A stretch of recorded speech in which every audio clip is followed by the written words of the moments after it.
नमस्कार। प्रस्तुत बा एगो करवा चौथ के मौका पर एगो गीत। आशा करतनी कि आप सबके पसंद आई तो लाइक शेयर और सब्सक्राइब जरूर करब जा। कमेंट करके भी बताइब जा कि हमार गीत भजन रोगा लोग के कैसन लागेला। धन्यवाद।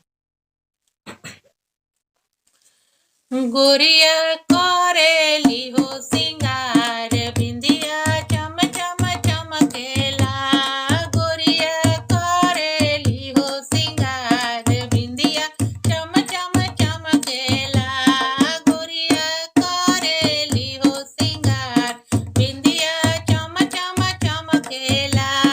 भूखेली करवा चौथ परबिया अमर सुहाग मांगेला।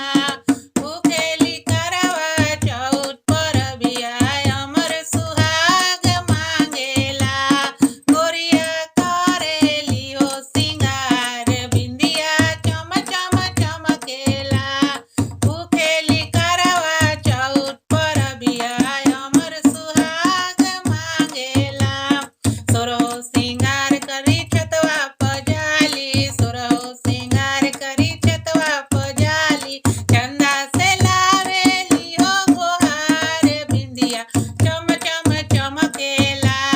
चंदा से लावेली हो गोहार बिंदिया चम चम चमकेला।